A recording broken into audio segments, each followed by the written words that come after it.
So Freddie, let's test out this audio. You want to go in the back maybe and open up YouTube? Go in the back while it's coming out on that end. Yeah. What's up? You might need to get some more. You need to get some more chairs, or There's more. there's more in the hole? Okay. Alright, so it's coming up there. What's the bigger Academy? Revolutionary Fitness Academy. It never pops up.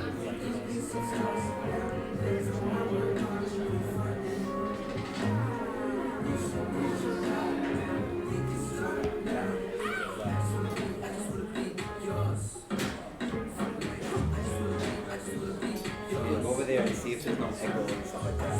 There's some audio checks here. Check. For now,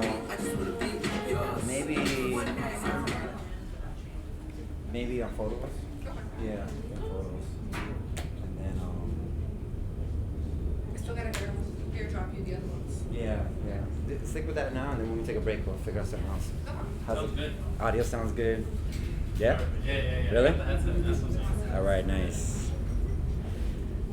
All right, so we're just getting some technical stuff set up with the stream, and then we'll get going in about 5 minutes. We said 5:45 because we were gonna start the program at 6, but everybody on time and stuff. What's going on? 2020, we on time. That's what's up.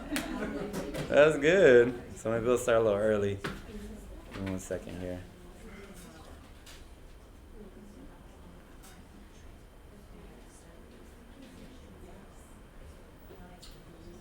So yeah, so we're also going live on YouTube right now. Yeah. So, Yeah. So you can head over to Revolutionary Fitness Academy on YouTube.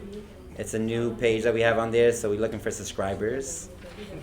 So if you have a Google account, subscribe, please.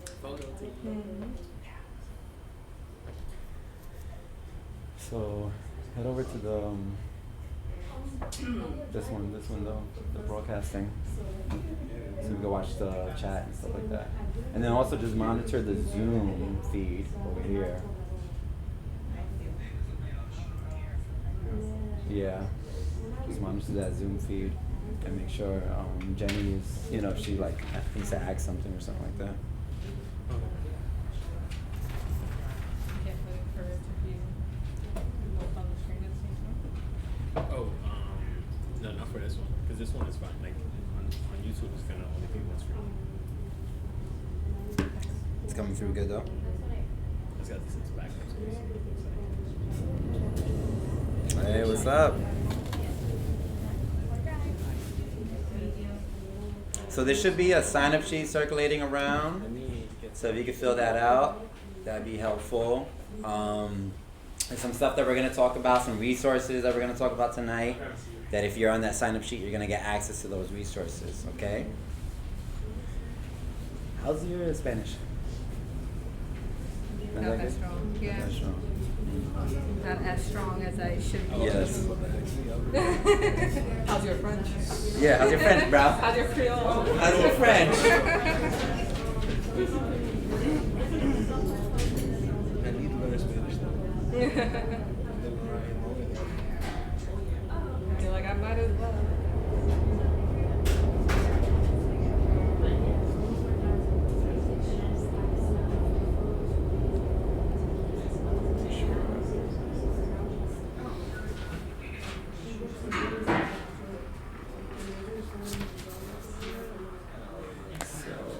Go to the Zoom window, the blue icon, and click on the top, click on speaker view.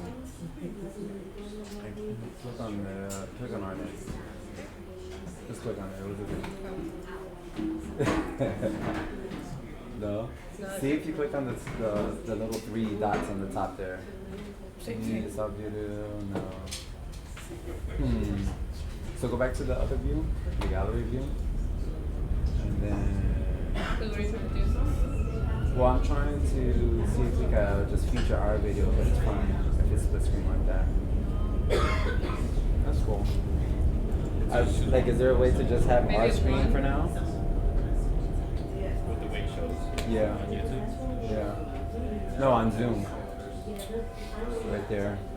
On Zoom, is there a way to edit that? I know if you go to OBS, you might be able to see if you could drag like a box over ours, like click and drag on. Oh, but yeah, there's a way to zoom in, so it affects the feed. Try pressing control. Keep zooming, keep zooming. Keep zooming. See if you can just centralize that. See if it affects the feed at all.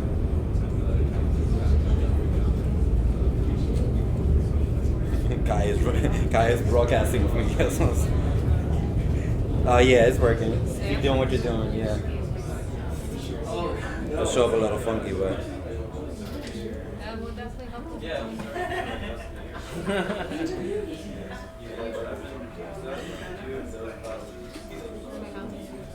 yeah, that should be good.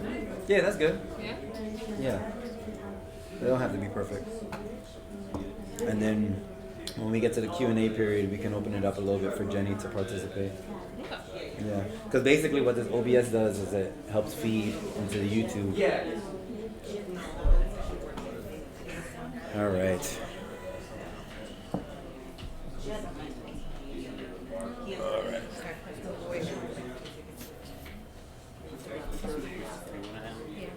I go to the back.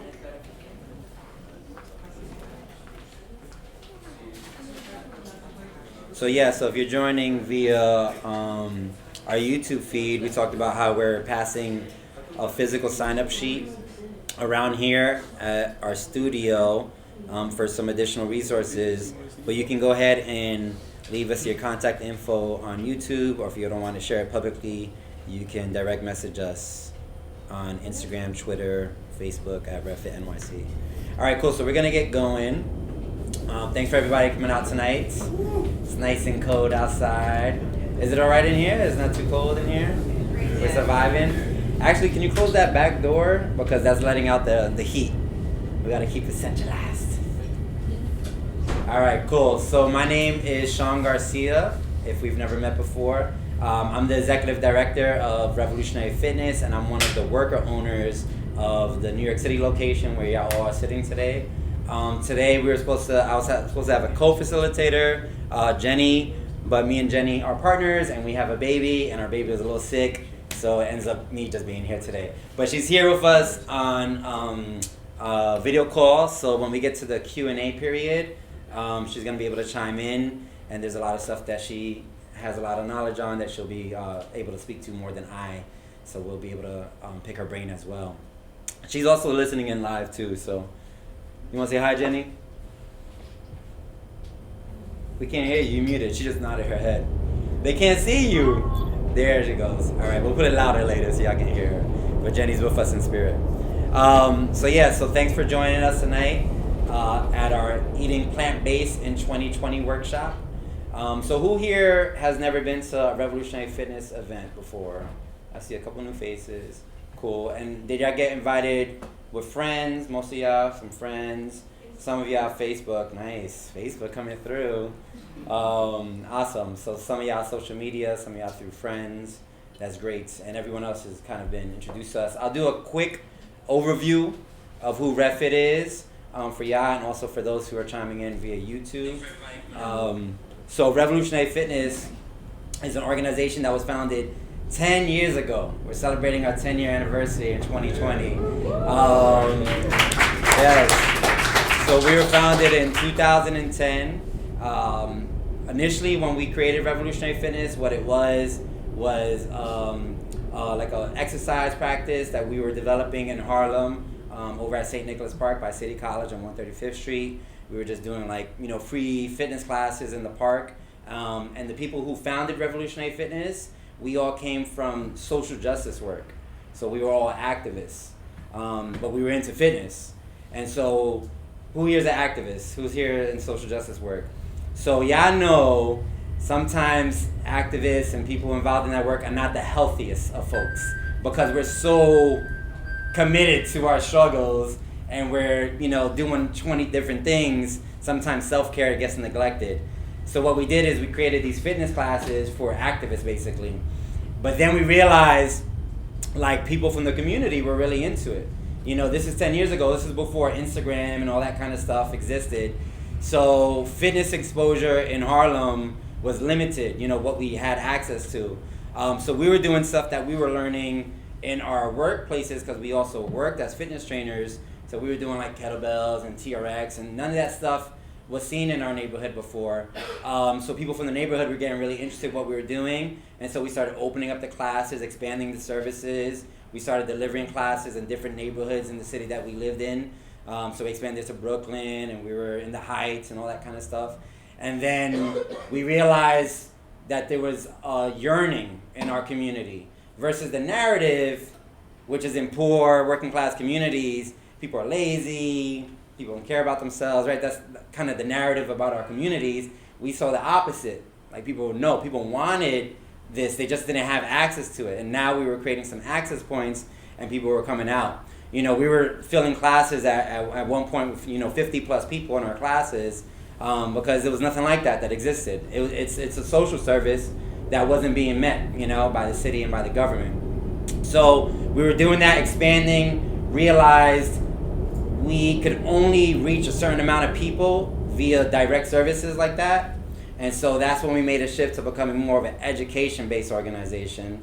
And so we started doing more of these workshops, and we started developing curriculum that not only spoke about the things that we were learning as health and fitness professionals, but also speaking to the needs that were very particular to our communities, cultural needs, social economic needs, all these kind of things that the health industry at large doesn't really speak to.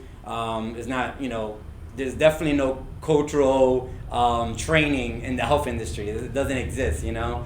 So we were kind of the first ones to bring that narrative for health and fitness into our communities.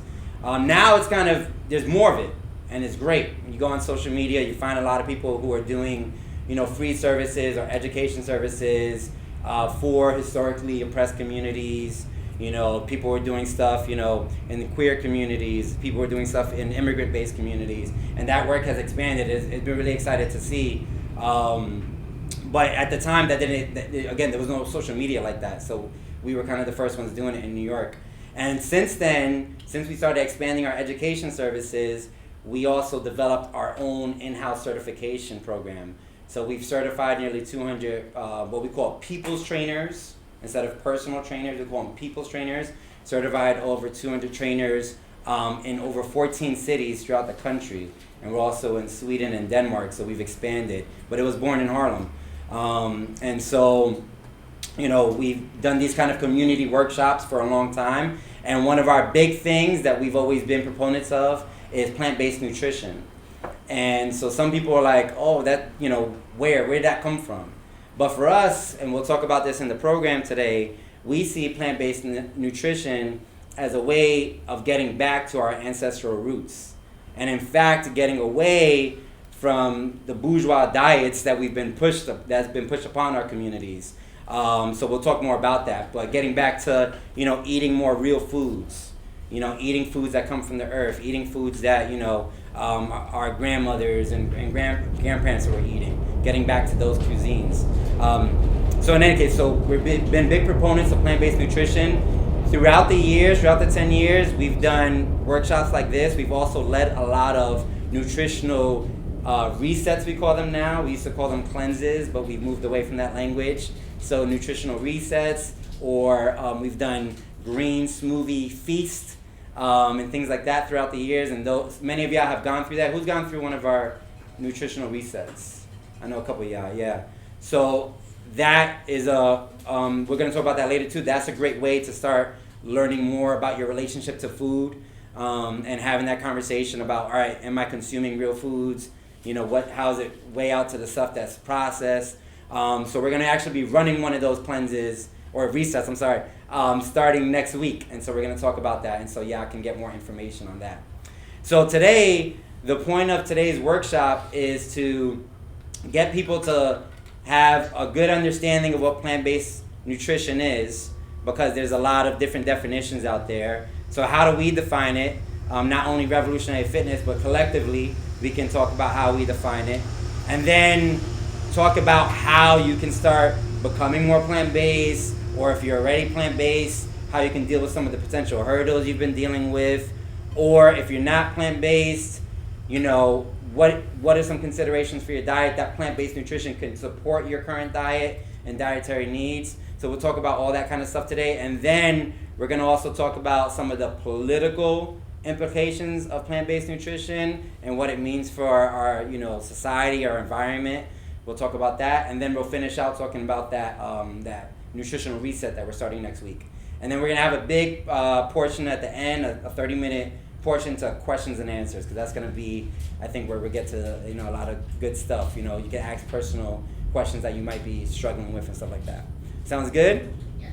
All right. So we have a pretty good attendance in the room. I wanted to do a quick check-in with everybody, so we gotta be good with our time here. So just who you are, where you're from, and where you are in terms of plant-based nutrition. Where do you fall on that spectrum of plant-based nutrition? Okay, so let's start in the back. Karen, you want to start? Yes. So hi everybody, my name is Karen, I'm from KK, I'm from the Bronx, and where I'm at in terms of plant-based diet, to be honest, this is probably like my first time doing a plant-based diet specifically, so I would just say that. Have you eaten a vegetable before? Okay. Maybe. At some point? Yes. There we go. I've been on a plant-based diet before. Nice. And do you feel like what percentage of your diet would you say is plant-based?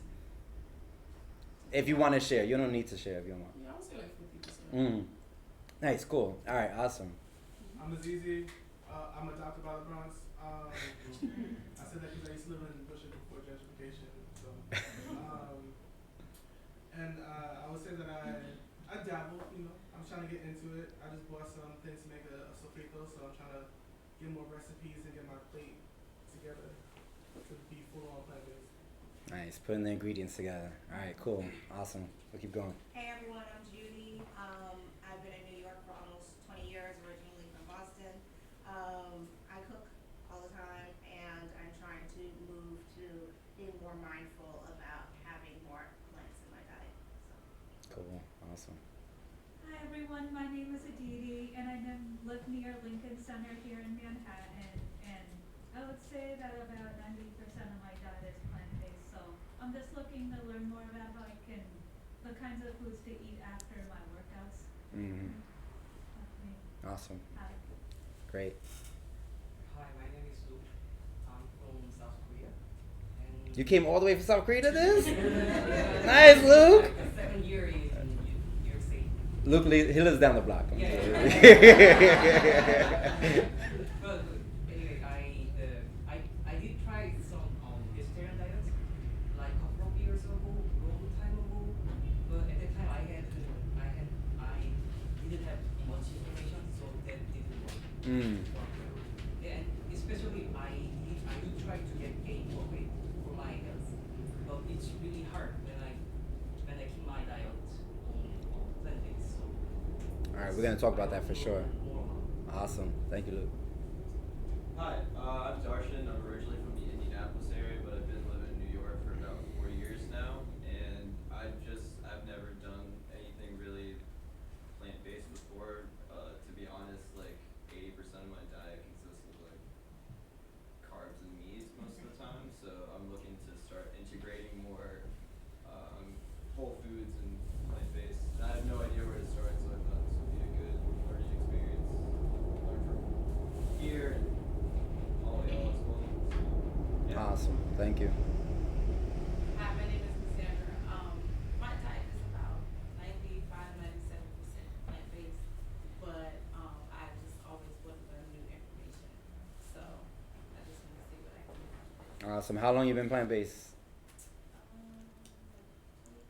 Okay, cool.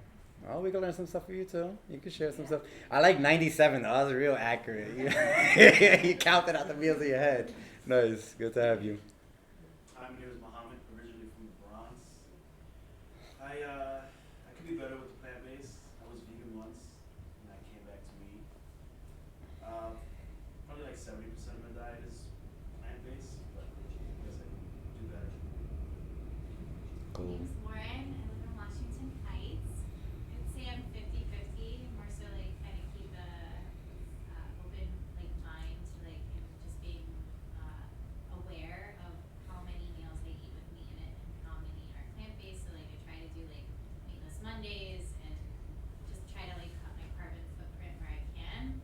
But I think I might not be doing as much plant-based eating as I want just because I don't know how to make it taste good and what to do with just plant-based things. Awesome. Cool. I'm Angela. I'm from the Bronx.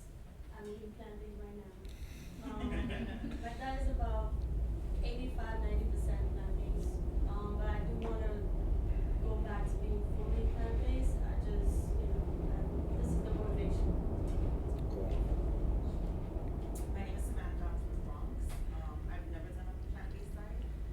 I do eat a lot of vegetables though, so I'm here to learn and get information. Nice. My name is Matt. I'm from Oakland. In Harlem now for about 10 years. And 2 months in, full vegan. Nice. My name is Mark. I'm from DC. I've been in New York for like 3 weeks now. Visiting or you moved here? I'm visiting. Oh, okay, cool. She'll make me live here eventually. Nice. I want the Spartan body, so I eat plant-based. I work out, and I just want. I don't know. We just turned vegetarian. I haven't eaten meat in like almost 2 weeks now. I feel good. Nice. Need more information. Yeah. Awesome. I'm Jessie. I'm from Portchester, and we actually watch Game Changers, so we're trying like a new plant-based diet for the last 2 weeks. Nice. Game Changers is a documentary. I think they're streaming on Netflix now, huh? Yes. Yes. We're gonna be doing a airing of it at the end of this month on the 30th. So we'll be able to. So come through. Even if you watch it, we'll be talking more about this stuff then. But it's a pretty dope documentary. Cool. Hi, I'm Simone. I'm from Portchester, and I'll say my diet's probably like 40% series. Cool. Awesome. Portchester in the house. My name is Marcus. From Yonkers. I've been plant-based for the past 7 years. My name is Kumi. I'm from the Bronx, but I live in Yonkers. I'll eventually be vegan, so it's just nice to get information, All right, cool. Awesome. Hi, I'm Elin Solis. I live in Anna. Mm-hmm. You need translation? Sam, can you translate? You say? Yeah. You want to translate? You want to speak Spanish? Yeah. Yes. She could translate for you. ¿Que le habla usted que es de lo? Soy Elin Solis. Vivo aquí nomás a la. Aquí nomás. Sí. Yeah, she lives in the atrás aquí. Estoy para aprender alimentación y bajar de peso también. So she's here to learn and get information, and she's hoping that she can lose weight. Yeah. For sure. Yeah. So some of us come to plant-based nutrition maybe to lose weight, to gain weight, or questioning how to do it. So we're gonna talk about that. My background is I'm a fitness nutrition specialist. So I look at nutrition more from the fitness lens, while Jenny is more of the culinary expert. So we'll be able to pick her brain later. But yeah, so there's always a lot of questions on, how can your nutrition support your fitness goals? So we'll talk about a lot of that. Yeah. Y'all wanna go? Go around this way? I'm Priscilla. I'm from the Bronx as well, and I sadly do not have a lot of veggies because I'm in a food desert where I work all the way up in 233rd on the 5 train. Pizza, right? Pizza, carbs, meat. Yeah. My name is Michael. Over here in the neighborhood from Harlem. I'm a college student, so like my diet is like all over the place. I'll have like vegetables all one day and meat the next. It's crazy, but yeah. My name is Freddie from the Bronx. I eat sometimes. I'll eat plant-based diet. I like to switch it up. I'll try it for a bit and then I'll switch back. It's a little bit difficult, and I think from my perspective, it's more like a cultural thing, right? It's just like, I got parties and all that. They got the pernil, they got the turkey, they got so it's a little bit difficult in that aspect for it.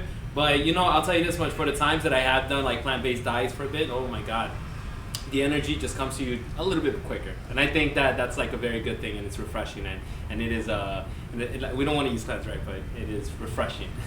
Is what I would say for your body, nutrition. Sure, awesome. Well, thank you. So I'm Shawn again.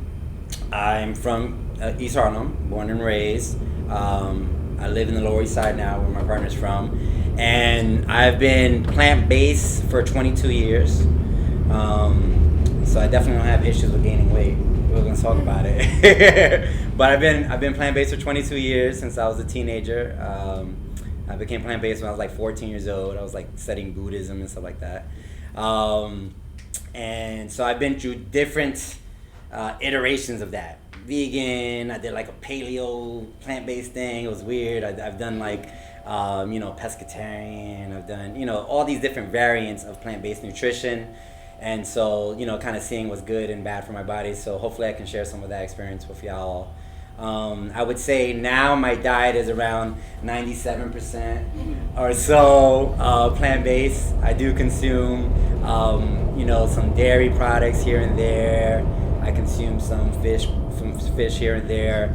But we're going to talk about that because I think some people were saying like, oh, I eat a lot of vegetables, but I don't eat a plant-based diet.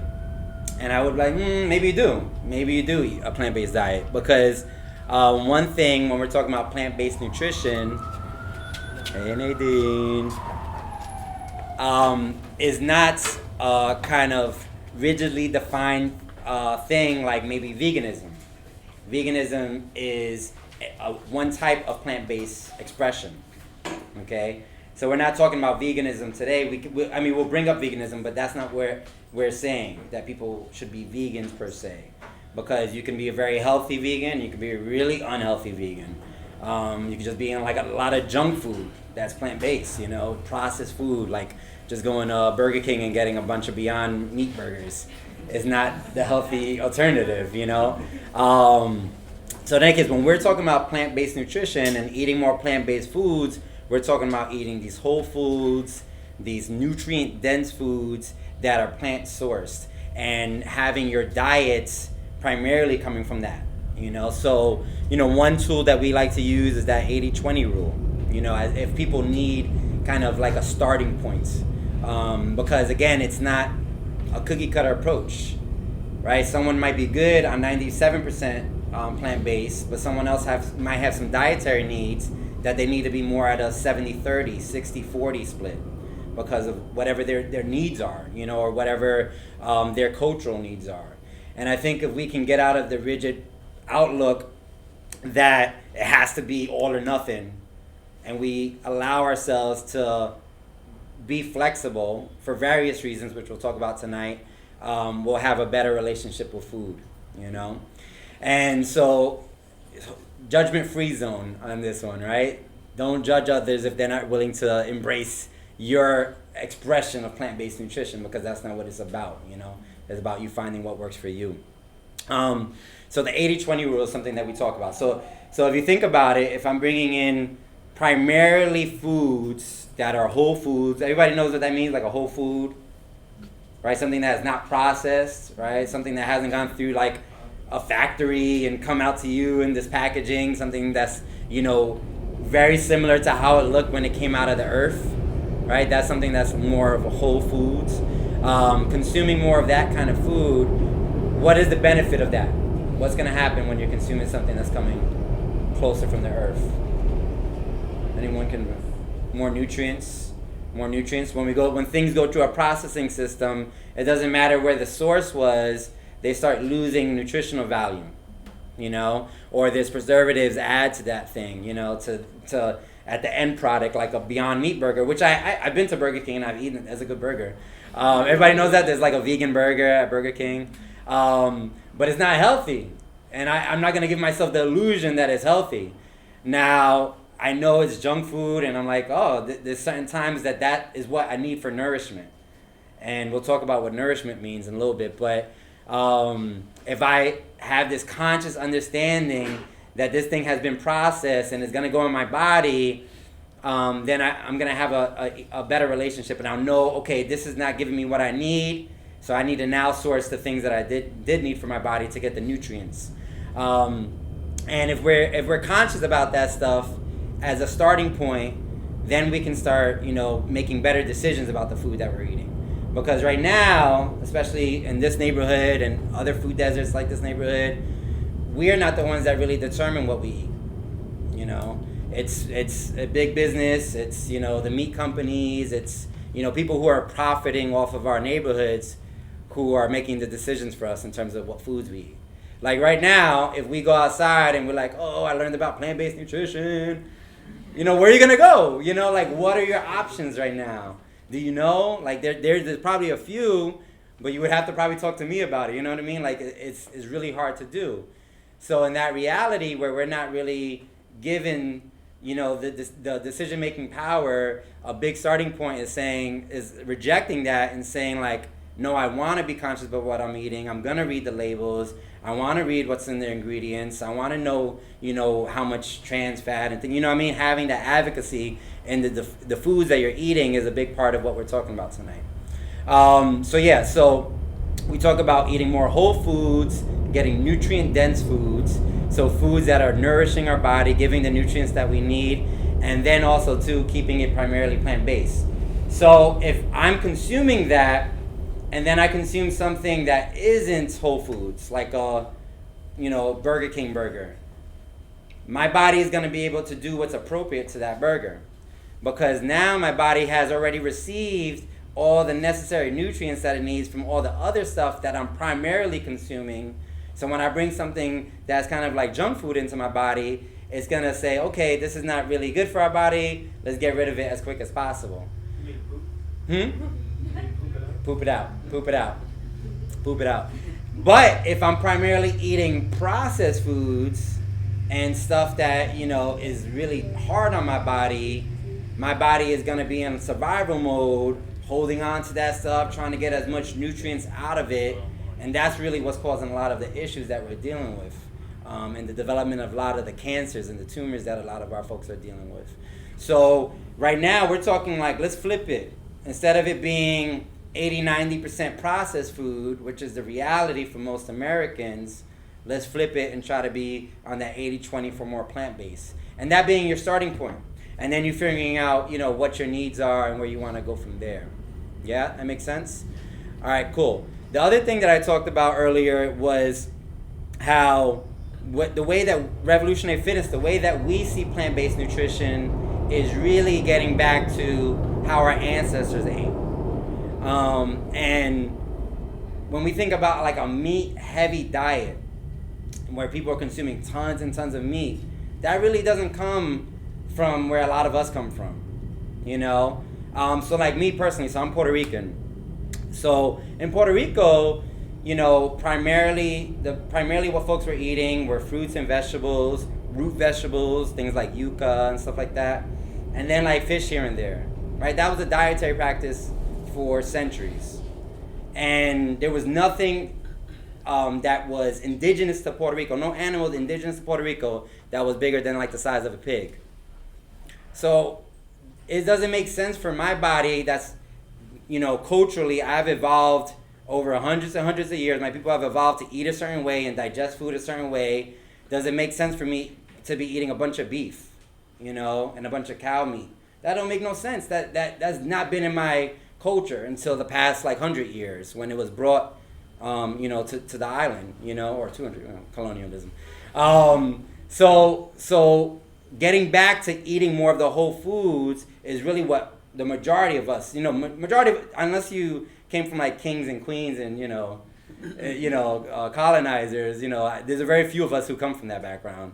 I'm even Europeans, right? Because this is not an anti-European thing, because European peasantry and working class folks ate very similar to how people in the colonized world ate. It was the folks who had money who were eating a lot of meat. So we live in this weird dilemma where, you know, a lot of us are now gaining access to this meat product, but it's not really natural for our body. And also, the meat industry and the production of meat is not natural. Okay? People are making money off of it now, and so they're like, okay, how can we make more and more meat, you know, for the demand to be met? And so there's a bunch of, you know, farms and, you know, babies being born and calves being born and basically being bred to, you know, be consumed by folks. And so the meat industry is the #1 leader in deforestation in the world, right? So we go into the Amazon. Many of the Amazon is being torn down for the meat industry to have these, you know, production plants. So of course that's going to affect our environment. So if we are part of a meat-heavy eating culture that is giving power to that meat industry, we're also part of the process of, you know, moving indigenous people off their lands in the Amazon rainforest and killing off, you know, Amazon rainforest reserves. Also too, the emissions that are coming out, the carbon emissions that are coming out of the cows, their poop, their farts, cause more pollution in the world than all vehicles combined. All cars, all buses, all planes. The CO2 emissions that are being produced by this cattle raising outweighs all of the vehicles in the world. So, you know, we're told like, oh, you know, cars are polluting the world, blah, blah, blah. Yeah, that's true. It's not helping. But the bigger leader is the meat industry. So that's something that we have to come to terms with, you know, as we're heavy meat eaters. So for us at RevFit, we're like, we're not saying adopting some diet that's foreign to us. We're saying embrace a diet that has been with our folks for centuries and trying to basically decolonize our relationship with food. Because now we've just adopted all the colonial kind of foods or foods that have come out of colonial relationships and embraced it as our culture, which is not true, right? I mean, Marcus and I talk about this with soul food all the time, right? Soul food, where's soul food come from? Slavery. Yeah, slavery. You know, and so this thing that has kind of been forced upon our folks, we've embraced, not to say that there's nothing, you know, we want to flip colonialism on its head and say, hey, we can sustain and we can thrive regardless of what you put us through. But at the same time, now we have the means to move away from that kind of stuff. And we can change our relationship to our foods. So that's a big part of it. Who here that's been plant-based for, there's a couple who've been plant-based for over 5 years. If you want to share, why did you become plant-based? Or why you made that transition? Angela. I didn't want to support the meat industry and what they did to animals, because I work taking care of dogs. So I didn't think it was fair what was happening to the animals and how they were treated. That was the reason. And also I saw how eating plant-based affected my body and how I was much healthier. I had more energy and I didn't have a lot of issues that my family members had. Like what kind of like diabetes and stuff like this? Yeah, skin issues. Like they get a lot of skin issues. I do have skin issues, but because I eat mostly clean, it doesn't show as much as it does for them. We have the same issues. I just don't show it because I don't eat much dairy at all. And if I do, then it'll show. So I try to avoid it, but that's one of the main reasons. So some ethical reasons in terms of supporting animals, and also just some health reasons, you know, and trying to embrace different kind of lifestyle than what you saw you were genetically predisposed to, and embracing some more plant-based foods. Yeah. One of y'all raise your hand? Oh, does someone else raise their hand? Anyone else want to share? 5 years plus? You want to share? Yeah. It's similar to Angie's reason, just a different order. Like some of my family members were ill, so I started getting more into health and nutrition. And then, yeah, I cut meat out because I like the effect that I was losing weight without it and eating like a clean and whole foods. And then it became more about the animals and stuff. Like as I got more knowledgeable, it was like, nah, eating animals is crazy. Cool. Anyone else want to share? Nice. All right, cool. Yeah, for me, again, it started kind of like religious, spiritual reasons that I got into it. Then I kind of got into ethical, animal rights stuff. And then as I was doing it more and more, it became more of like, like for my fitness, to support my fitness and to support my goals on that end, it became that. And now, I mean, like people ask me like, don't you miss eating meat? And I'm like, I don't even remember. I mean, like the majority of my life I've been eating, not eating meat, so it's kind of morphed over the years. But I think all these reasons, the environment, animals, health, are good justifications to start considering it, So whether you're, sold on it or not, start considering bringing more plant-based nutrition into your diet. Now, if we go back to that 80-20 rule, or finding your spot on that measurement, how do you determine what's good for you? What messages is your body sending? So that's why we talk about this term nourishment, nourishing your body. So how will people define nourishment? Who here has an idea of nourishment? I think nourishment is eating those foods that they use for your daily activities, or if you have a special event coming up, it'll help you with that as well. So like energy and things like this, yeah? Cool. Energy, maybe also some mental clarity for events, yeah? What else do we think about with nourishment?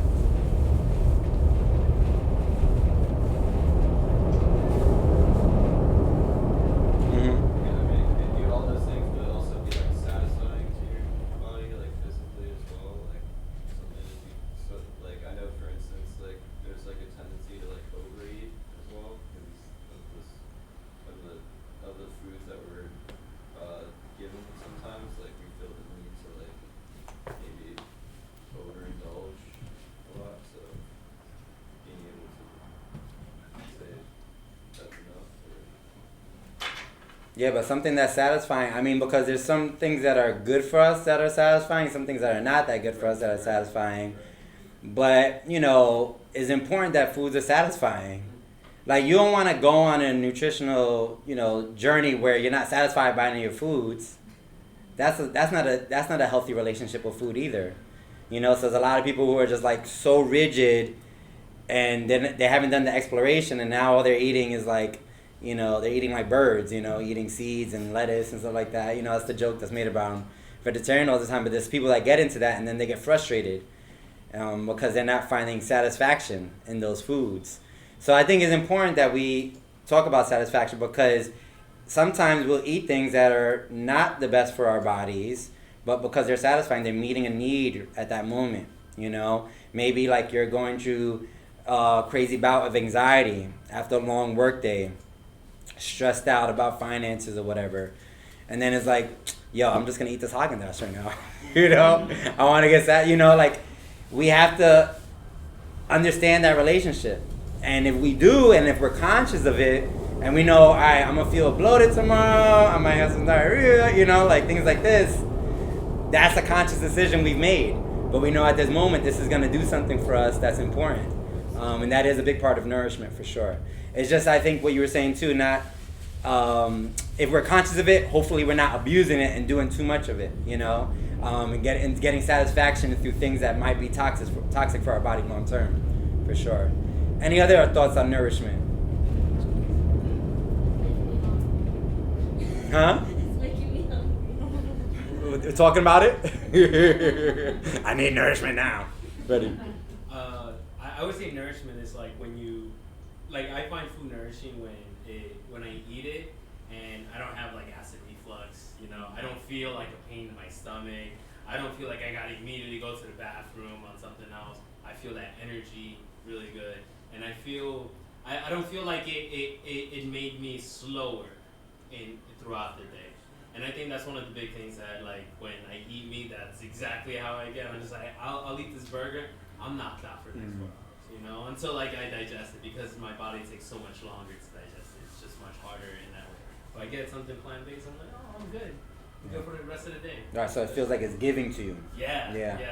Mm-hmm. So yeah, I always think about that too. Like when I consume this, do I feel like I'm getting a return on this, or am I giving energy to this thing? You know, and just hopefully you're finding a balance and you're not wasting energy on your foods. I mean, we always joke about it in Black and brown communities, like getting the itis. It's like getting the itis. I mean, physically, what's happening is that we've consumed so much food or so much processed foods that our body's going into overdrive to deal with it, to digest it. And so all our blood flow goes to our digestive system. Our brain, one of the primary things it's trying to do, right, for our body is get us energy. So it's going to turn off all other faculties to focus on digestion. And so the itis is just an indication that you're like taking your body through this crazy process of overdrive on digestion. So it's not a good thing. But we equate it to like a good thing because we're coming from scarcity, a lot of us. So we want to feel full, and we equate that with nourishment. So we have to unpackage that. We got to decolonize that relationship, and we got to be like, all right, is this itis really worth it? You know, if I'm doing it every night, is it really, you know, worth it? Is it happening during the holidays? Maybe it is, you know. So finding that balance. Another thing I think about with nourishment is love expressed through your foods. And I think a lot about cooking your own foods and making your foods, or with your partners or your family and friends, and making foods together. And I'll tell you, more often than not, whether it's plant-based or not, if you're making stuff by hand and you're putting the ingredients in, and you know that you're going to be feeding your loved ones and you're providing love into that dish, chances are it's going to be a pretty healthy dish. It's going to be a pretty healthy meal. That's why we always love like our grandparents cooking and stuff. It's like, because that was made with love, and that was made by hand, and that was made with consciousness. So even if it was like really meat heavy, you know, like, oh, I feel so good when I eat, you know, this food. So that's why I always think about too with nourishment, is that love expressed. You know, and it's hard. It's hard to make your own meals, especially in New York, where we're always on the grind. But when we can find those opportunities, that can be a great thing to do with loved ones, for sure. Jenny always wants me to cook more too, so I gotta step my game up.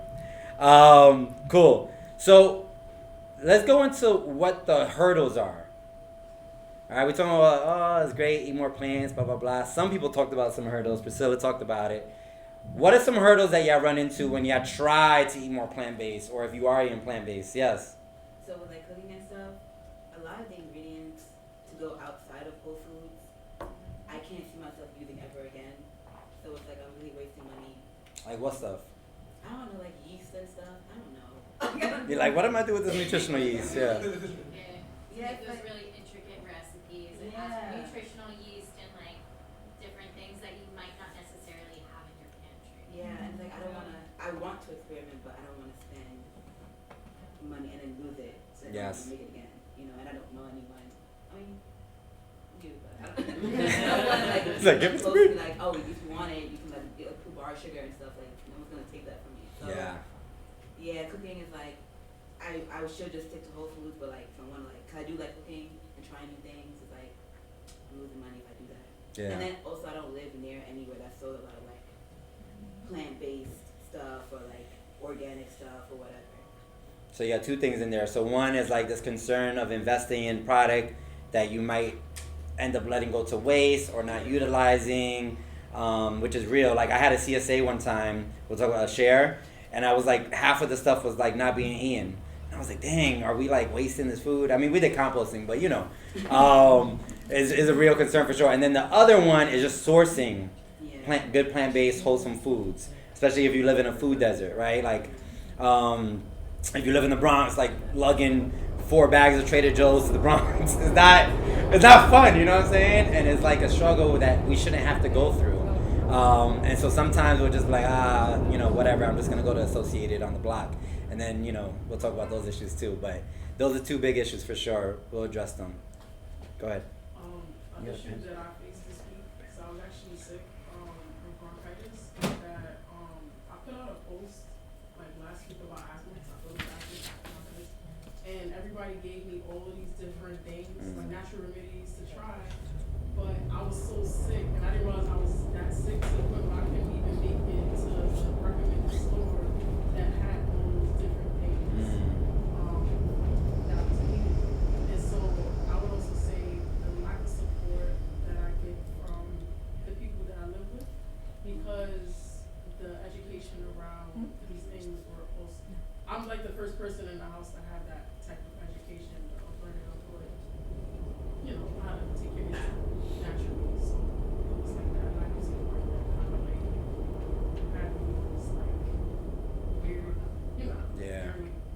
Or especially, I mean, who here lives with their parents still? You know, like if mom and dad cook something, like that's what it is, you know, kind of thing for sure.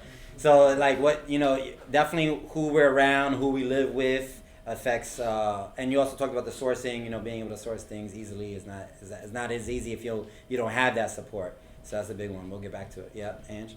So I work in Tribeca, and what's hard for me is the fact that like the food down there is so expensive, like healthy food. I found my way around it. Like I get energy bars, I try to fast, and find these inexpensive fruit cups, but that's a big issue for me. And even though I'm overcoming it now, it was a big hurdle for me for a long time.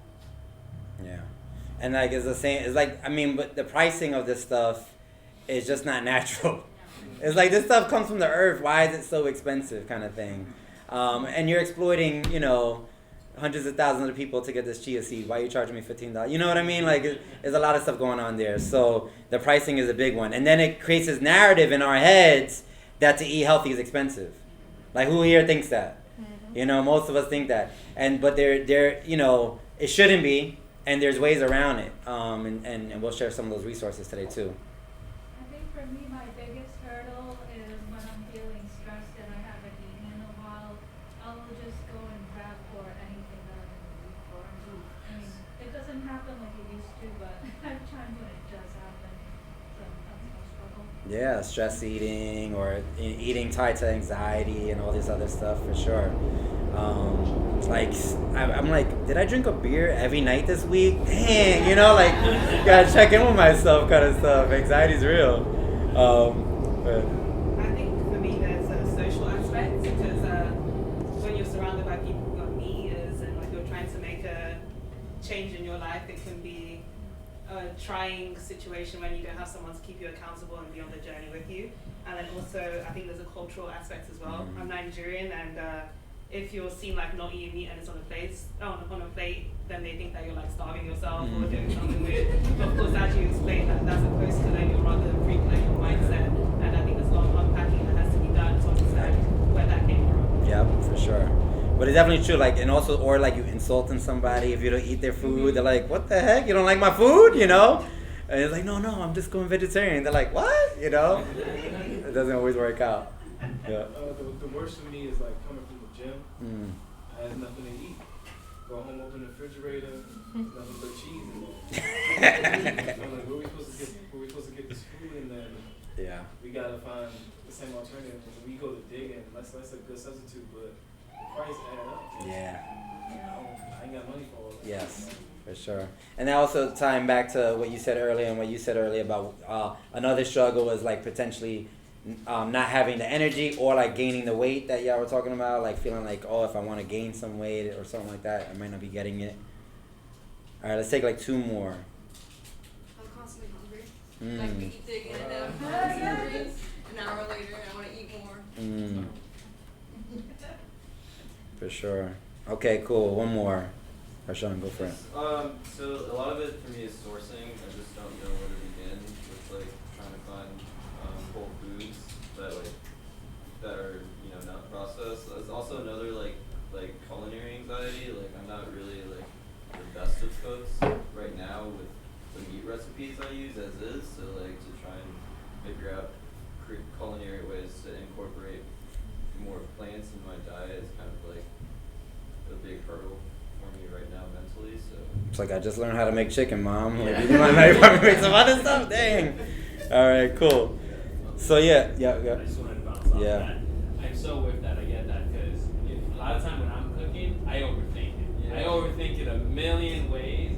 But like lately, I add YouTube random things and there's like really funny tidbit kind of things like, hey, you're overthinking your food. This is really simple. Some salt, some this, and you can make kale chips as well as you can make like potato chips. But that's definitely one of the biggest things. It's like I overthink it, so I'm just gonna oil, throw this meat in, and then bang, a few seconds later, it's in my stomach. I'm good. You know. For sure. All right, cool. So yeah, so my journey, I'll share a little bit because I think it speaks to some of these things. Was when I first became plant-based, I lived in a household that was all meat eaters. They didn't really understand my decision per se to do it. Again, I was a teenager. I was only 13, 14 years old. So it also created a burden in my house because now my mom was like, oh, now I gotta make something for you, like you want some special stuff, and it's a different world that we live in now. I mean, this is back in the 90s, it's a different world where I think plant-based nutrition is a little bit more popular, so people are like more open to it and things like that. So you can get a little bit more support, but it still exists for sure. And at first, I was just like, I wasn't really a vegetarian. I was like a carbitarian. I was just eating like pizza and spaghettis. And I didn't know what to do. So I just basically took my diet and just took meat out. And I was eating like that for a couple of years. And it wasn't the healthiest thing. I didn't have energy. I was losing weight. There was concern from like the teachers in my school kind of thing. And I was like, oh, did I make a right decision? But I'm so stubborn that I just stuck with it. And it took me a while. It took me a while to start figuring out different foods to eat, finding my staples, that's a key. Find out like what your core things are. Like what do you, do you like eating rice and beans? Okay, so you got that covered. First of all, I don't know how rice became evil. It's so weird how rice became evil. We've lived on it for so long. But in any case, so rice and beans, and then maybe you learn how to, grill up some vegetables or something like that. Like you find your staples. So when I started figuring out those staples, I wasn't having a diverse of a diet as I would want, right? We talk about trying out new things, but I was feeling nourished and I was feeling sustained. And that was a good starting point for me. Jenny's always a big advocate that the key to plant-based nutrition from a culinary perspective is understanding your spice cabinet and developing your spice cabinet. Because the reality is that plant-based or meat, it don't matter. Most of the stuff don't taste that good without spices. Did you ever eat raw meat? Like just cook up raw? I mean, I haven't, but I know some people do. It's like weird. Like you gotta put some spices on it, right?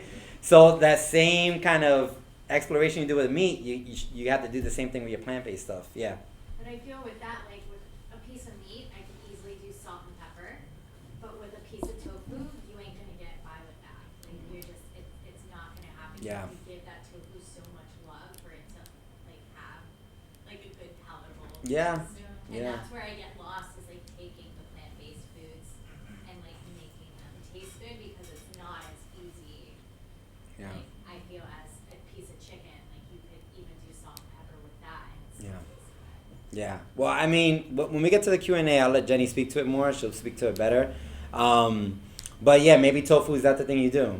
Don't force yourself to eat these things because, the media is saying that this is, this is the thing, Find the stuff that's easier for you to do, easier for you to adopt. Is going to be an easier transition. Because what I feel is like a lot of people who start, they get frustrated because they don't know what to eat or they're not feeling like energy levels high. And then they start saying like, oh, plant-based nutrition is not for me. It just doesn't work good with my body. And it's like, some of y'all express like, oh, actually, I just need to do more research and then feel more confident. I think that's the route, We got to do more research. We have to figure out what works for us and what we like. So in any case, so I started learning those staples, started adopting more of them, and then started testing out different foods, which is a big part of it. So a lot of times I think when people think of like plant-based nutrition, they think they're like limiting their options because they've taken meat out of their life or they've reduced meat. But for me, when I started getting into my 20s, I started realizing like, oh snap, I haven't eaten like most of the food on the world. In fact, I would say most meat eaters are very limited in their cuisine. Like they just eat the same stuff. They might season it a little different, teriyaki or sweet sauce or whatever it is, but it's the same thing. And there's very little diversity in many people's diets. Like my daughter has this book, it's like fruits and vegetables eating the alphabet or something like that. And so like we went through the book and it's like A is for apple, it starts associating the letters with all these different foods. And as we were reading it, I realized that she has eaten probably like 90% of the stuff in that book. She's plant-based since the day she was born. When Jenny was pregnant, she was plant-based the whole time. So she's been plant-based nonstop since creation. So for her, she's eating all these. But I was thinking back to my childhood, and I was like, dang, I probably ate like 5 of these things. Apples, orange, lettuce. That was it, you know what I mean? So you have to start discovering new foods. And the cool thing is, I would say, is that a lot of them, once you start like approaching them, you'll start seeing like, okay, this tastes similar to a texture I used to like when I had meat or something like that. You know, maybe like mushrooms or something. And you're like, oh, this is a good transition food for me, so I can start moving away from that meat-heavy diet. But you have to do the exploration. A lot of us are scared to do it. Some of us, who doesn't like trying new things? Who's like, everyone's cool with trying new things?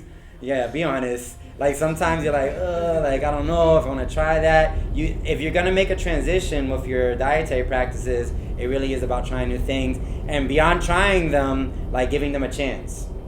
You know, like your taste buds take a while to adjust to these new foods. I remember when I used to work at a gym, like the trainers at gyms, they be in crazy stuff. It's like all fast food. Like you go into a trainer, Equinox is like all McDonald's and stuff. So in any case, it's like behind the curtain, right? And I took one of these trainers. I was like, yo, you got to go with me to this vegan spot. Man, like, it was so good to me, the food that I was eating there. And he was like, oh, it's disgusting. You know, it tastes horrible. It's because his taste buds were so used to the other foods that he wasn't digging it. And so I said, no, you just got to give it a try. He didn't want to do it. But had he done it, I'm pretty sure that it would have made there would have been some transitions. You know, a lot of us, and we'll talk about with this cleanse, a lot of us are so used to getting in a lot of sugar into our diet, a lot of processed foods that are filled with all these chemicals that are hitting the receptors in our body and secreting hormones in our body and making us feel good, but we're kind of getting addicted to all that stuff. So then when we're trying to transition off of it, that's what we talk about the word cleansing, is like detoxing from all these chemicals and these high sugary foods that we're used to eating. So that process can be tough for a lot of us.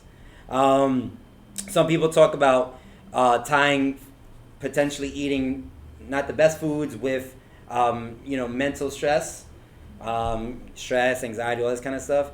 In my mind, we live in trauma filled communities, you know what I mean? That's where we come from. We're dealing with a lot of trauma. There's a lot of stuff that stresses us out. Like it's like the first week of the year and like half the world is burning. It's a very stressful reality that we live in. So back to what I was saying before is like, if we can just be conscious that we're stress eating or that we're eating this because of some anxiety that we're feeling, then we should not feel guilty, because that guilt that we're placing on ourselves for consuming something that we think is potentially not that good for us is probably causing more stress, more damage, killing off more cells in our body than the food would have, right? So, a lot of the stuff that stress, anxiety, all this kind of stuff, it gets compounded on top of itself. And so now we're stressing ourselves out about the food we're eating, and we're stressing because we ate this food, and it's like now we're like in this vicious cycle, and then we get into deep states of depression, deeper states of anxiety. It's not worth it. So we could say, hey, I know I'm consuming this Haagen-Dazs. Haagen-Dazs is one of my junk foods, if you didn't realize. I'm consuming this Haagen-Dazs because I know why I'm doing it. Then I think we can have a better relationship with those, little derailments. Pricing. So pricing is a real hurdle. We don't want to say like, oh no, there's so many ways around it. Like, yes, like Angela was saying, there's hacks. You know what I mean? And unfortunate, that's how we have to live. We have to figure out where the sales are and how we can find the deals. That shouldn't be how it is. And there's a lot of work that needs to be done on the food justice and the advocacy front to change the reality of food access in our communities. I'm not going to say like, oh, it's just your imagination. You could go get good foods. Like, it's real. It's a real struggle. Pricing, access, all these kind of things. So this is where I think community comes in. And so if we are conscious that our neighborhood doesn't have that many resources, how are we supporting one another and understanding the hacks, understanding where to get the deals, understanding where, where the stores are and the shops are in the neighborhood that are good sources of plant-based foods or more wholesome foods. Like if someone comes to me and say, oh, where can I get something healthy to eat? I'm going to have a list of things that they can get, because I've done the research and I'm sharing that with my community. We used to have a very active Plant Strong, we called it Facebook group page, where people would see like deals, like you see avocados on sale, you like take a picture, put it on the Facebook group page. And I think sharing with community is very important like that. Also too, with affordability, we want to support farmers markets and CSAs. Everyone knows what a CSA is? everybody knows what farmers market is? You've been to a farmers market?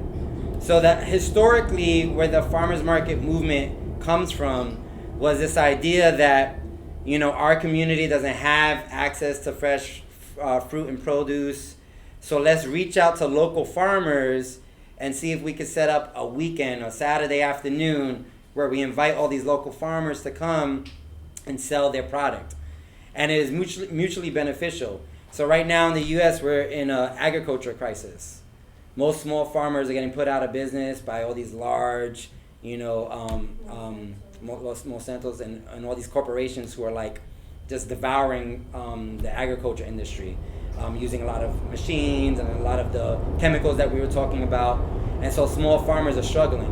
And most farmers are working class people. Also in New York State, in the tri-state area, most farmers are from immigrant communities or African American, Latinx communities. And so those are the people who are struggling. And so the idea was like, okay, let's set up on this corner, let's set up a farmer's market, let's reach out to them, let's get them to sell their products. They cut out the middle person of having to try to sell it to a vendor, and they go directly to the consumer, and so they can keep their prices low, and we can get access to fresh food that maybe just came out of the earth a day or two ago. So it's a win-win for both fronts. Now, farmers markets, like a lot of good things in our community, have kind of been taken away from us. So a lot of farmers markets now are like been bourgeoisified. You know, it's like white people running farmers markets. That's not what it was. 30 years ago, that wasn't the reality. You know, and so now it's changed. Like you go to Union Square Market and it's just expensive as Whole Foods. You're like, what the heck? You know, what happened here? You know, there's not what's supposed to be. So be mindful of the farmers markets that you're going to. Or, you know, unite with people who are doing farmers markets work in your community and figure out how you can support them, you know, even beyond going and purchasing, but like, you know, spreading the word or maybe volunteering with them. CSAs go even a step beyond. So CSAs are community shared agriculture? Is it community shared agriculture? Something like that.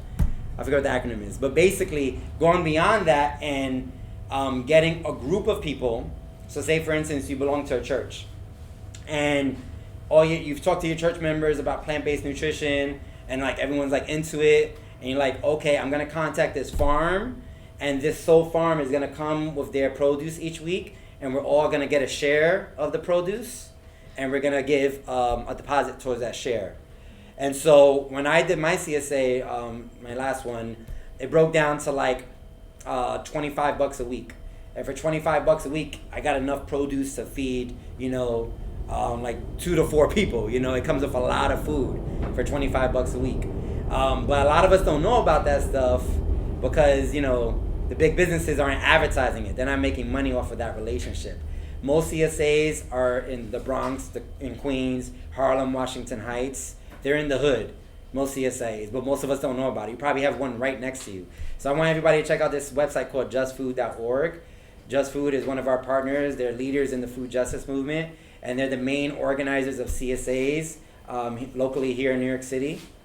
And so you can go to their website, and they have like a map of all the CSAs. So you don't have to go to Trader Joe's on 72nd Street and carry it all the way back to the Bronx.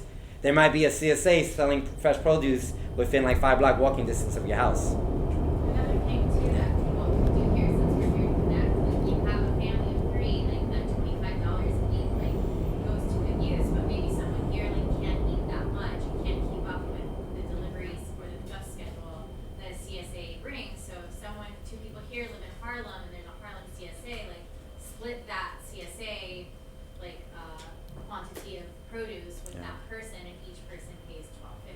You pick it up this week, I pick it up next week, kind of thing. Yeah. You can do half shares.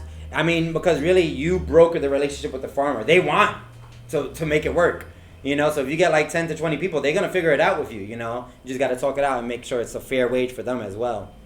I was gonna say another option is the fresh food box. So New York City does the fresh food box, so they'll have a stand. So there's a stand on Wednesdays at 125th and Park, and it's $14 a week. You don't have to do it every week. You sign up the week before, and you get similar to a CSA. You get a bag of produce, and then they also give like suggested recipes and things like that. And so if you go to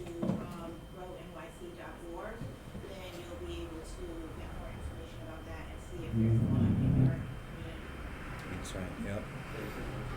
Cool. Yeah, on Wednesdays, every Wednesday, yeah. I think it starts Right under the train tracks, right? Yeah. Mm-hmm. GrowNYC.org. Mhm. It's called the Fresh Food Box. They do the compost. Yeah, and Grow NYC Just Food, they also too they want to develop more of these shares.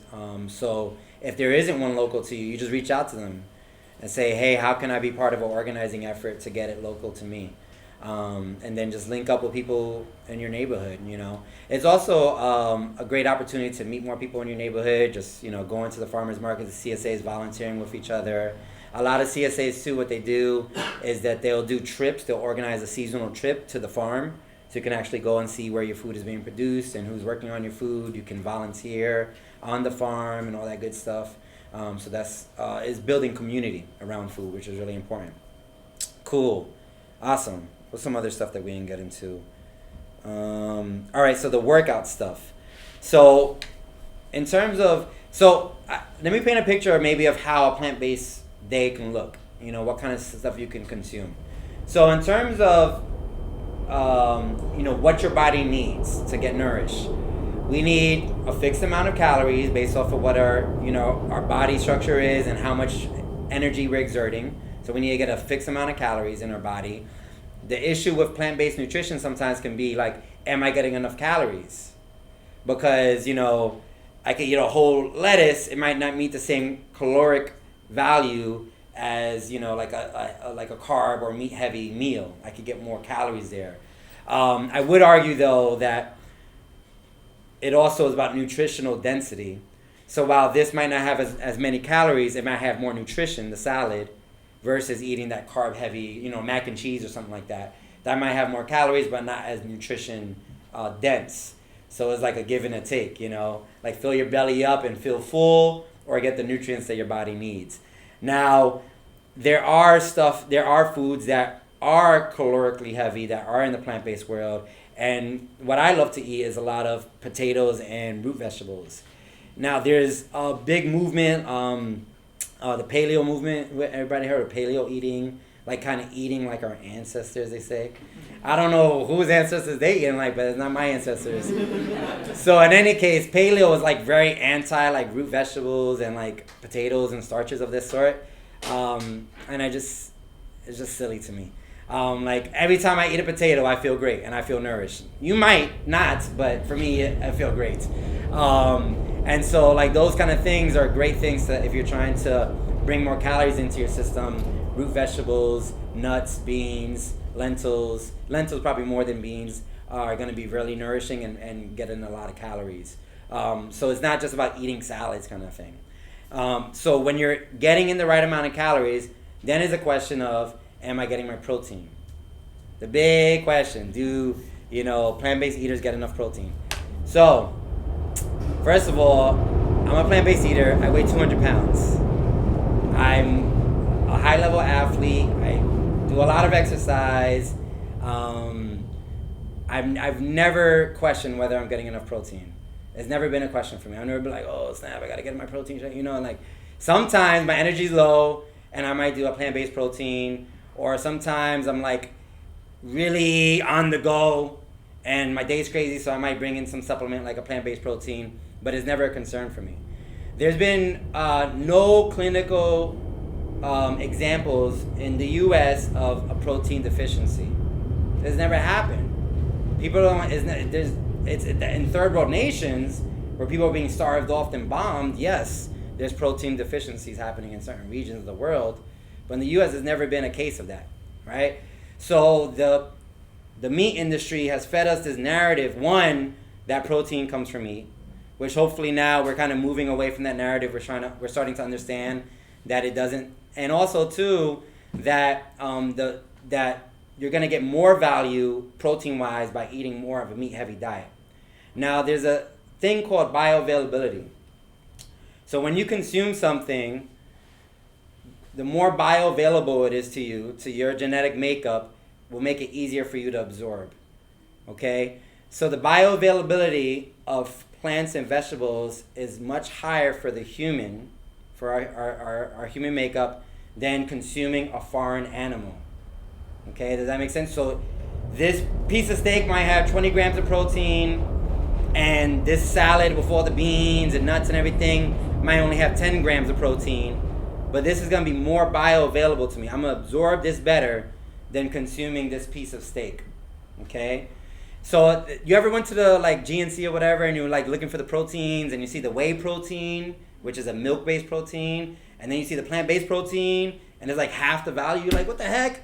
I'm going to pay double the amount for half the value of protein. But that's what it is. The bioavailability is much higher, so you're going to absorb that stuff much easier without also the damaging effects of eating too much meat, which can have damaging effects on your liver and your intestinal tract. So in terms of like energy, I actually feel the best workout-wise when I'm on a really strict plant-based diet. When I'm eating super duper clean and I'm getting in my smoothies and all this kind of stuff is when I feel the strongest. It's actually when I bring in like the mac and cheese and the pizza and all that kind of stuff. That's when I'm feeling after workout like, oh my God, I just got beat up by that workout.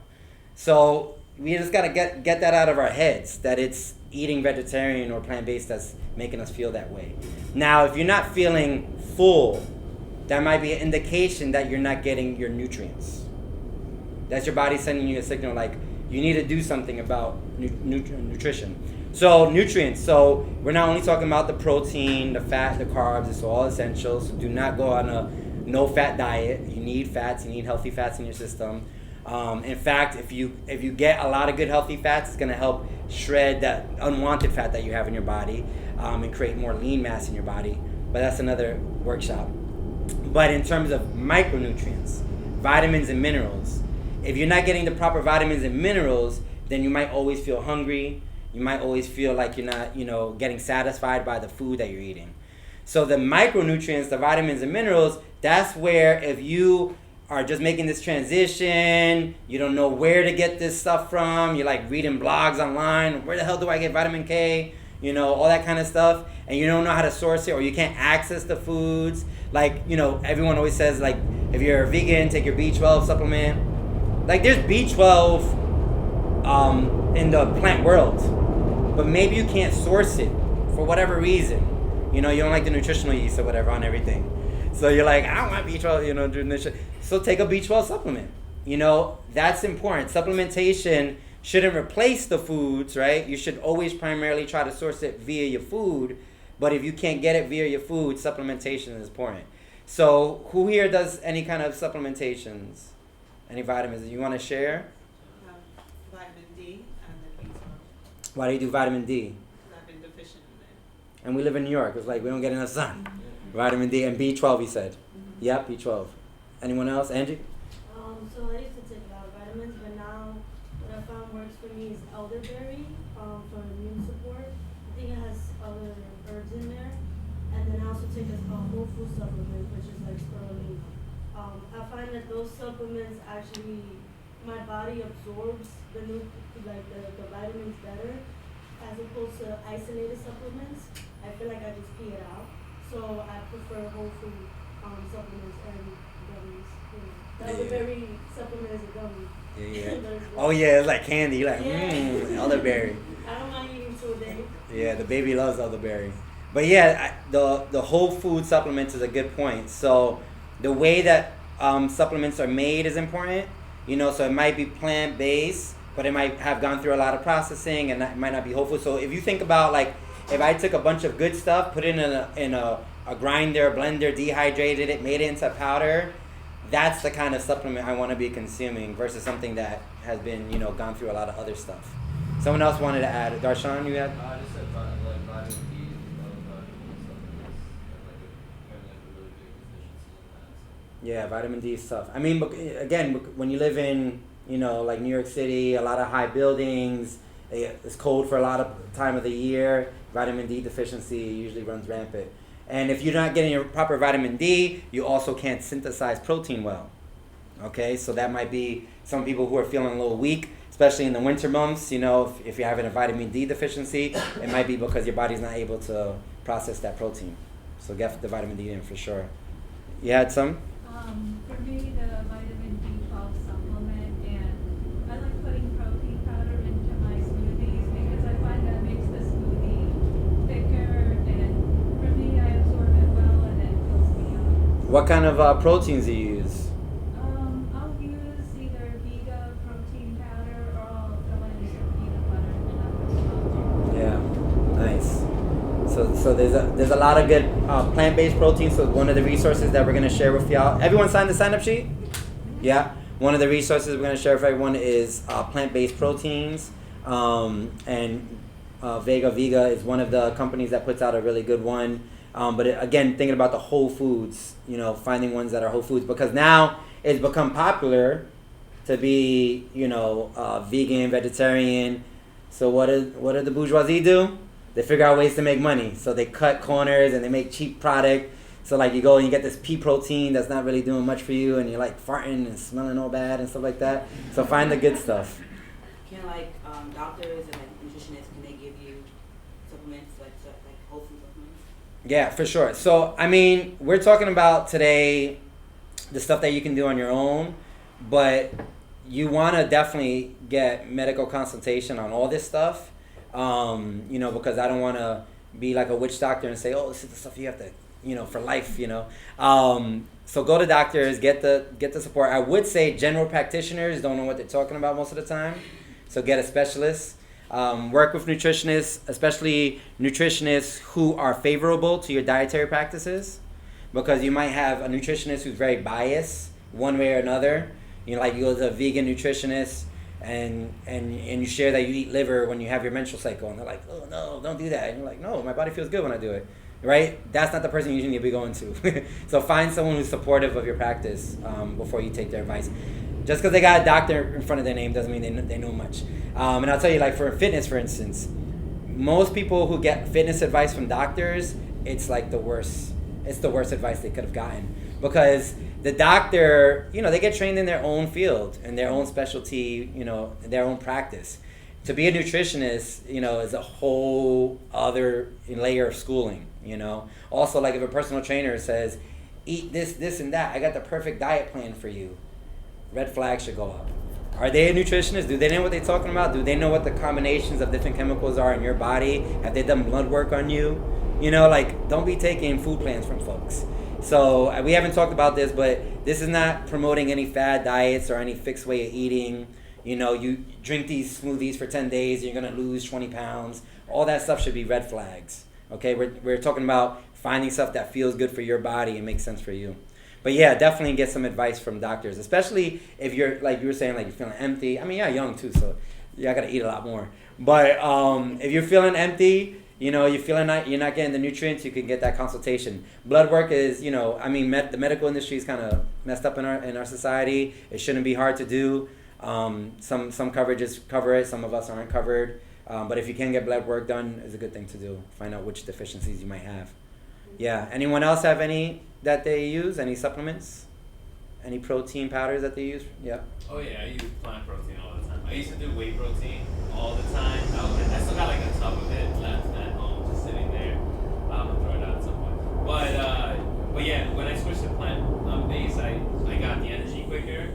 I do the same thing. I make it into a smoothie, because a lot of people they do is they'll put it in water, and it's nah, it kind of tastes nasty. It's not that great. But I put it into a smoothie. I put it with half a banana, because a whole banana is 14 grams of sugar. So half of that, I'm assuming is maybe 7 grams, right? And I used to do peanut butter. Yeah. But what I'll say is if anything, try sunflower seed butter, right? Yeah. So that one is less grams of sugar, and it still gives you the same amount of protein as almond butter, which usually costs more. I'm using one right now that's a combination peanut butter and flaxseed and a whole lot of those are great other too. nuts that you put into that nut butter. So when I use the peanut butter for smoothies, I use a scoop of that, and it thickens up. Yeah. You wouldn't believe. It's perfect. It literally, it's my go-to thing. It's good for me. I try not to put so much sugar on it, but that's how I would do protein, because I'll cut out protein from animals every now and then. I won't eat chicken or turkey all the time, but and then when I don't, I'll have the plant protein. But it's such a good energy boost that for me that when I'm working, especially if I'm working downtown, I don't want to spend that money. So I have this in these huge, just containers that I just carry around with me. I'll drink a serving of that, got my energy, and I'm still going on through the day, But that's what works for me. That's my little supplement, and then sometimes I take plant-based multivitamins as well, especially when it's definitely dark, and I always feel like that does help me up a little bit because it has the vitamin D in it that you need. Yeah, for sure. So I want to see if Jenny can get available. Jenny, see if you're available. Check her out. See if we get Jenny on the mic. Someone else is gonna add something. Yep. So, I'm weird. I like eating protein raw. I don't know what's wrong with me. But I don't Like the usually- powder, just like The powder's just good. So, but my thing was that I was eating vegan. mix it with the protein saliva. first. Yeah, like I don't know what it is. I just like it raw. Well, never mind. But I was eating the vegan protein. But when I was eating it, I felt good. When I was like going to the gym, I started like they had the different smoothies or whatever you can get that's already mixed. But then somebody told me it had lead in it, so I got scared and went to whey protein. So what should I do? I'm like confused. Should I just go Well, back to I that? mean, yeah, you know, do the research on the stuff. If it has ingredients that you don't like, you know, there's other options. I mean, Vega kind of dominated the market for a little while, so it's the only one that you could find. But now there's so many more. So yeah, just do a little bit more research and find, because there's also too certain plant-based combinations in the protein powders that work better for your body. So like pea protein doesn't work well for me. I'm just saying, it don't work well. So anything that has pea protein, I kind of stick away from. So, but others, pea protein works fine, you know. So just finding what works good for your system and being conscious of the ingredients. Yeah. I like, I remember you recommended Sun Warrior. Yeah. Because it's sprouted. My body, I have a lot of digestive issues. So protein can be really hard to digest, but I like the plant-based proteins that are sprouted because I find it easier to digest and I have less bloating. So Sun Warrior is one of them, but there are others. I'm not sure if Vega is sprouted. I don't think so. I don't think so either, yeah. There's Sun Warrior, there was another one I used to recommend. There's also... Well, right now I'm using we on YouTube, so I ain't trying to get y'all ain't endorsing me. I like Plant Fusion right now. Plant Fusion is what I've been using, but that's because not endorsing it, but Jenny's a sponsor for them, so we get some free product. Holla. So yeah, I don't know if they're sprouted either though, but yeah, sprouted for sure is easier, is more bioavailable and all that good stuff. So finding those things. Yep. I just wanted to add like on protein, like in general, like what this is just my journey on like protein itself is you have to see how the protein reacts with your body to see if that's something you want to continue using, you know, and that's the way. Because like even when I was doing whey protein, there were some that were like worse for me, right? And then I switched brands. I'm like, this is like a little better. But like a consistent thing because it is like milk based and it has other animal parts and all that. That's how protein is. Like it literally always like leaves me bloated. I And should even eat it on lactose. yeah. Like it will like as you're digesting, you're just like and it's just like, is that really how you want to feel after workout? Or you want to feel your other body parts, you know, sore? So like, you know, try the things and you know you see how it is. And I always feel like everyone has their own journey with that. Okay, but with protein, I always see it like sold in like big stuff. And like, are there any sample sizes? Like, I really don't. I think they have some sample sizes. I've seen some sample sizes before. Yeah. Have those. Yeah. You can always ask them. Yeah. They don't have them like out front because you know they're just trying to give out all the samples unless they're literally promoting. But like sometimes they have little ones that you just try out. Yeah, and then having community, so if someone has some, you know, like, can I get a little taster kind of thing? Yeah, hit up Marcus. Yeah, I'm so with that. That's Is how Jenny I got here into, yet? like, a lot of Can my y'all text proteins. Jenny? It's like See I if I had can a friend contact her? give me some, and I was like, yeah, I'm down with that. Now, in terms of, like, so there are, I would say, for on the fitness front, there are considerations if you're a certain type of athlete. Now, for general fitness, you just want to get that good balance, okay? So you don't need to be getting extreme amounts of protein or anything else. You don't need to be cutting your carbs like crazy. I mean, first of all, let's talk about carbs. What are the primary sources of carbs in the world? Bread.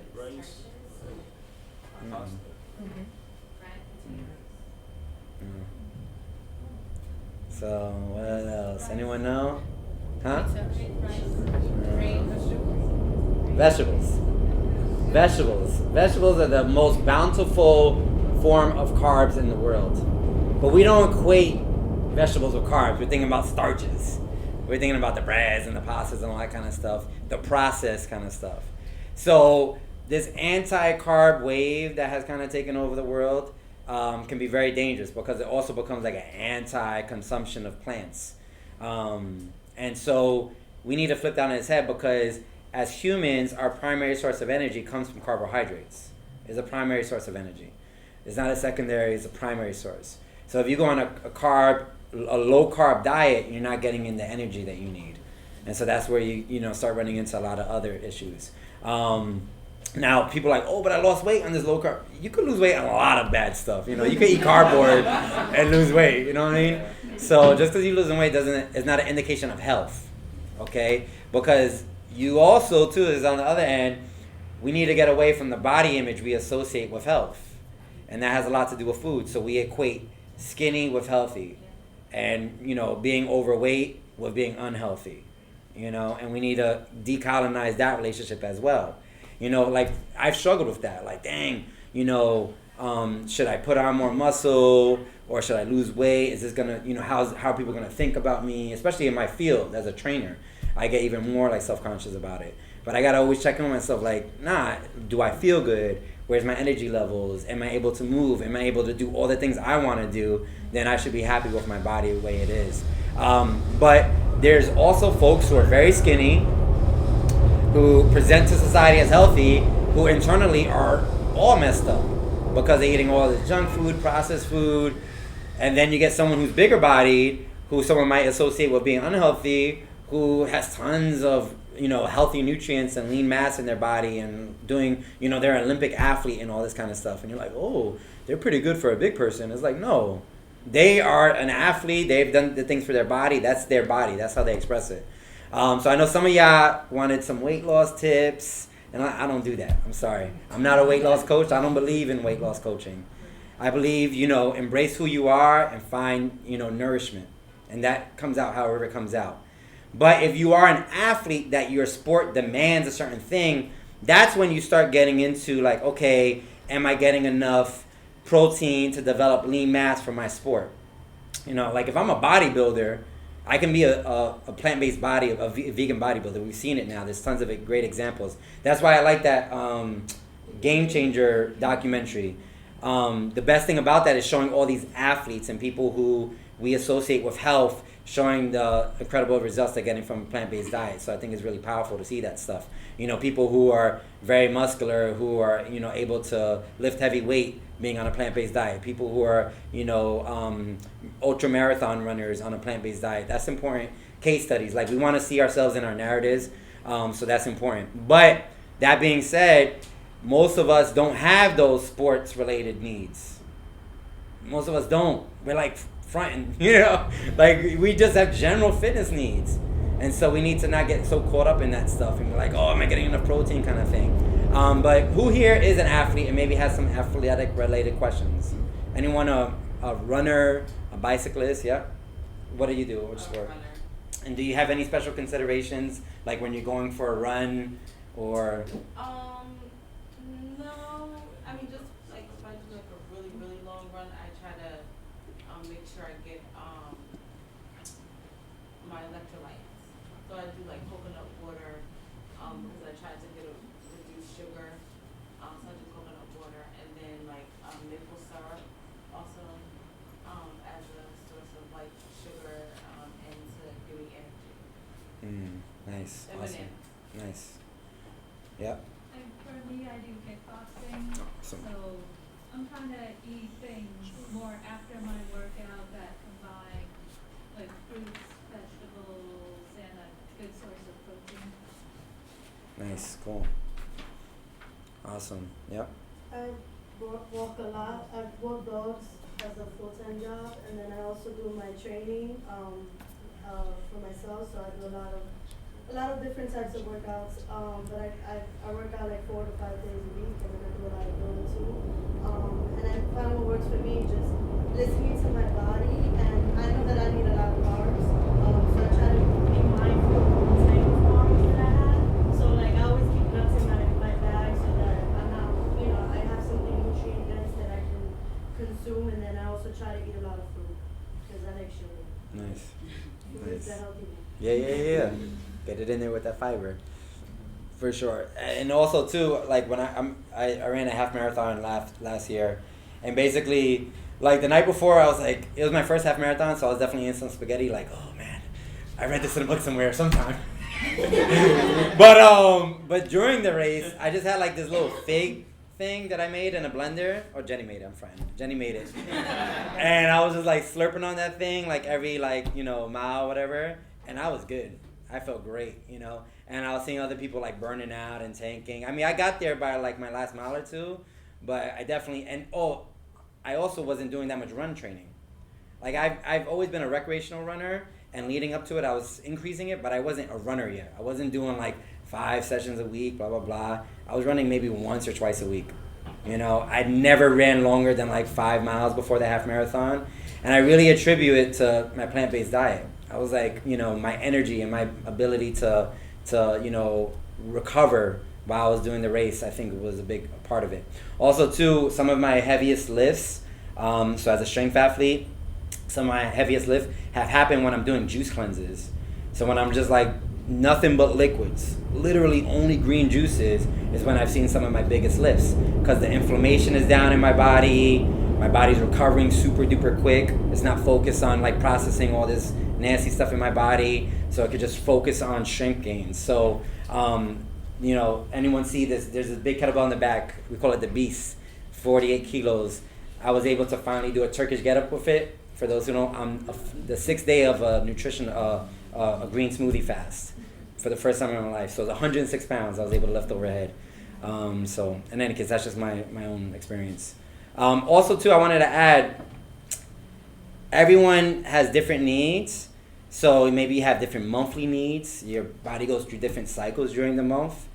You should adjust your eating. You should appropriately adjust your eating based off of what your needs are in a given period. Maybe you're going through a period in life, a transitional period where your hormones are changing.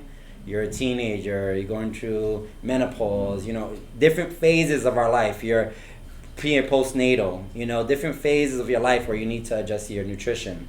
And at those times, I would say, especially when you're going through big life transitions where the hormones are changing, you need to get some professional feedback. So that's when you go to those, plant-based nutritionists and find, that support that you need. Because, like, for instance, I don't want to say, like, oh, yeah, everyone's good, shouldn't worry about nutrition, and then you get pregnant, and then you're like, oh, my blood work came back bad. Shawn said I was good on protein. It's like, that's not what I'm saying right now. So know that everyone kind of has different needs, and we're just going to give a general overview of it all. Cool? Yeah, Angie.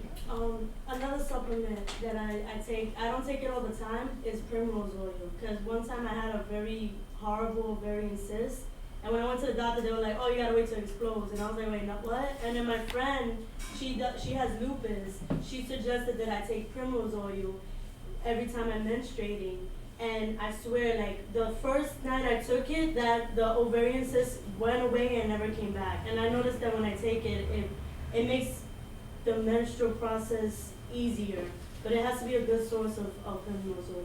Mm-hmm. And then for energy too, I eat dates. Mm-hmm. I noticed that sometimes I crave sugar, but I don't want to get a Snickers bar because I like Snickers. So I try to eat dates more often because I feel like it gives me that energy and that sugar rush, but without really taxing my system. Mm-hmm. Yep.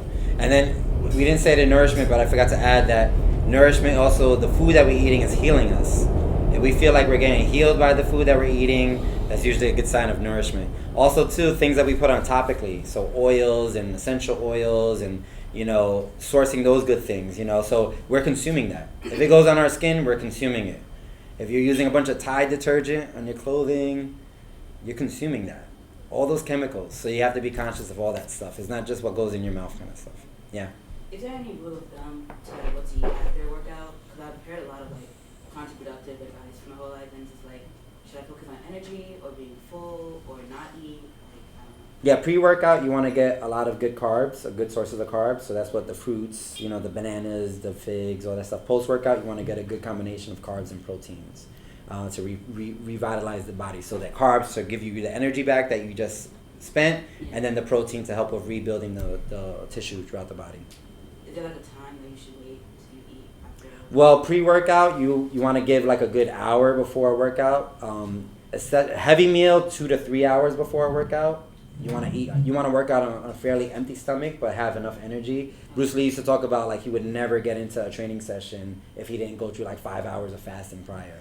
That's a little bit extreme, but it's something to consider. You don't want to have digestion happening when you're trying to work out, because the work's happening here and then you're trying to work out.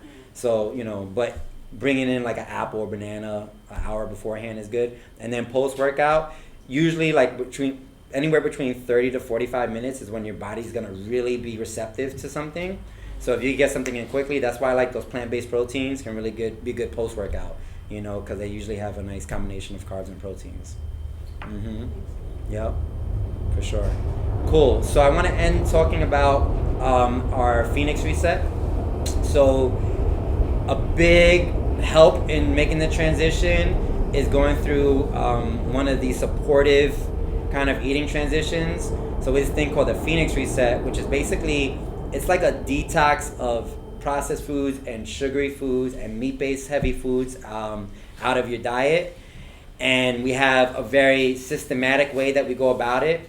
There's a 3-day preparation phase where you start cutting out like coffee, or well, you don't have to cut out coffee, but start cutting out sugar and different things. And then you go into when you start the actual reset, there's 5 different tiers. So you can be like on only liquids, or you could be like 80-20 plant-based to meat, or there's different variants that we explain to you all. And so then you go through the 11 days, so 3 preparation days, and then 11 days on this practice. And it's hard. It's a struggle. It's something new to your body. But the thing about it is that we do it as a community. And so you get the communal support, resources being shared, advice being given, people expressing their hurdles, and you realizing, oh, I'm going through the same hurdle, or people saying their successes and you learning from their successes, or like you're about to walk into Burger King and then you look at the group chat and you're like, oh dang, people doing good today, I gotta do good. That communal support is very powerful. So we're gonna be starting it next Friday. We're gonna have our 3 preparation days, Friday, Saturday, and Sunday. We always do the prep days over the weekend because it's usually the toughest. Like if you're taking sugar out of your system and you haven't done that for 10, 20, 30 years, it's a detox, So it's like coming off a drug kind of thing. So you don't want to be at work like, I want this reset. And your coworker's like, what? So in any case, 3 days of prep is also, we give like supportive shopping lists, recipes. During the cleanse is 3 video webinars to do Q&A sessions. So if everyone signed up on the sign-up sheet, you're all going to get information about it. Registration opens tomorrow. It's sliding scale registration, so like all of our services is affordable within your means. I'll tell you, it's really affordable for what you get. And then we'll start Friday, and then we're going to go until the end of January basically. If you can't do all 14 days, you do as much as you can. Some people do like 3 days, some people do 5 days, some people jump in on the last 3 days. You do whatever is in your means. Like someone's like, oh, Camilo's going to Puerto Rico. He's like, I ain't gonna be no cleanse in Puerto Rico. Maybe, I don't know. But you did that. You went to that retreat in Puerto Rico, where you was like eating just like soup all day. Yeah, that's crazy. So in any case, so you do within your means, and then at the end of the month on Thursday the 30th, we're gonna be having that movie showing of the Game Changers, and then on Friday the 31st, we're gonna be hosting a plant-based potluck here. So it's gonna be a social event. We'll have music and all that good stuff, and dancing and all that good stuff. But it'll be a potluck. So hopefully for those who decide to participate, y'all can bring like the cool meal that you learn how to make over the 14 days. You can bring it. Or if you don't participate, maybe it just doesn't seem realistic for you, you can come and you can get introduced to different foods on the 31st. It's free, open to public. We just ask people to donate what they can. And that'll be, the 31st. So also friends who weren't here tonight, who you want to invite, it's a party. So we'll be breaking bread together. So that'll be on the 31st of this month. But we'll share all those resources with y'all. Cool, Marcus? That's private or public? That's a public event. You got a flyer coming? We'll have the Facebook page up and all that kind of, we'll have the flyer and all that kind of stuff, the resources to share. So you'll get the newsletter for it and all that good stuff. Yes. Oh, yes. somewhat related, not fully related, but on January 25th, we're going to be hosting the Coquito Masters for plant-based and organic coquito makers. So if you like who drinks coquito? Yeah, so we're going to have some vegan coquito in the house. So that's going to be on the 25th, January the 25th. If you also make a coquito that's vegan organic, they're looking for registrants to sign up for this. If you're interested, just let us know. But we got flyers here for that too. So that's going to be on, I think it's a Sunday, the 25th, or Saturday. Saturday the 25th from 3 to 5 here. So if you're on the cleanse, you might not be able to have that much coquito, but maybe you break for one day to have some vegan coquito. All right, cool. That's what we got for today. Any final questions or comments? Yep. So my friends keep telling me, because they're like, oh man, you're going vegetarian, not eating meat anymore. What's wrong with you? You should just eat lean meat. What is lean meat? Because when I Googled it, they just said, oh, it's just fat off of it. I'm like what is lean meat? Well, there's different sources of meats, different animals that are leaner in nature, Just think about like an animal kingdom. Like if you look at that animal, they look leaner. They look like they have more lean mass, more muscle mass. That's going to be a leaner meat. It is an important point that people should, if you are eating your meats, be conscious of where you're sourcing your meats from.